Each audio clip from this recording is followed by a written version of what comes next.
ለምስክርነት ነው ዮሐንስ ያደረገልኝ ታምር። ለራሴ ታምሜ ዮሐንስ ግቢ መጣሁ። ይህንን ደረጃ በእግረ መውረድ አልቻልኩም ነበረ። ከአባቴ ጋር መጥቻለሁ። ስመለስ ግን ተራምጄ ሄጃለሁ። ጤንነቴ ተመልሶ ስራ ገብቼ ይኸው ስራዬን በሰላም እየሰራሁ እገኛለሁ። ዮሐንስን ለኔ አመስግኑልኝ። የኔን ስለት ካደረግኩ በኋላ ጓደኛዬ ከኔ ጋር ምንም የሃይማኖቱም እንትን የላትም። ከኔ ጋር መታለች። 2 ጊዜ ከኔ ጋር መታለች።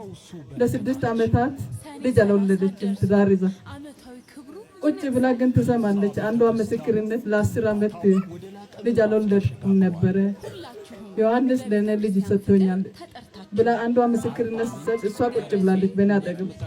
እኔ አለቀስኩና ዮሐንስ አንተ ለሁሉም ትሰማለህ፣ ያንተ አማላጅነት በጣም ከማንም በላይ ነው። ዮሐንስ ለምስክርነት አብቃኝ፣ ለጓደኛዬ ልጅ ሰጥተህ ብዬ ለዮሐንስ ተሳፍኩኝ። ጓደኛዬ ወንድ ልጅ ወልዳ 3 ዓመቷ ነው። አሁን 2ኛ ነፍሰ ጡር ናት።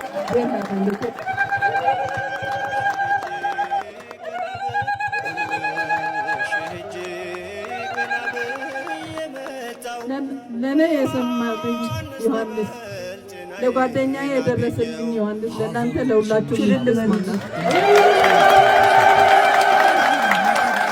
የዛሬ 2 ዓመት ልጅ አንደኛና 2ኛ ልጅ ወልጄ ነበረ። 3ኛ ልጅ ለመውለድ ፈልጌ በጣም ተሰቃየሁኝ። ብዙ ጊዜ ጽንስ ይዛለሁኝ፣ ደም ሆኖ ይፈሳል። ጽንስ ይዛለሁ፣ ደም ሆኖ ይፈሳል። 2-3 ጊዜ እንደዚህ አይነት ስቃይ ሲደርስብኝ መጥቼ ለዮሐንስ ነገርኩኝ። መጥመቁ አባቴ ሆይ እውነት እኔን የልጅ እናት አድርገ ልጄን አቅፌ ለዓመቱ ልደቱን አከብራለሁ። እዚሁ መጥቼ ልደቱን እዚሁ ነው ማከብረው ብዬ ባልኩት በቃሌ መሰረት ዛሬ ያው በ2 ዓመቴ መጥቻለሁኝ። እኔን የሰማ ዮሐንስ እናንተንም እንዲሰማችሁ ልልበል።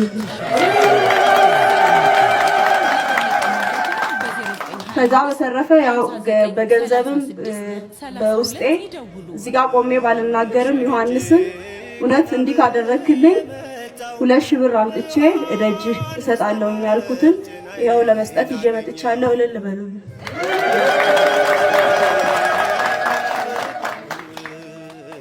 አንድ ደገሟ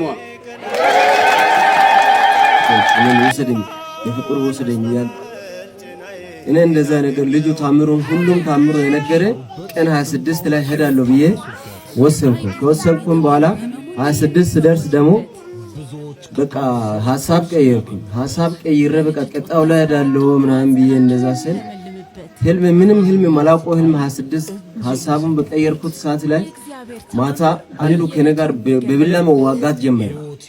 በብላ ሰዋጋ እኔ 2 ብላ ያለው አንዱ በአንዱ እኔን አስፈራርቶ እጅ ሰጠው።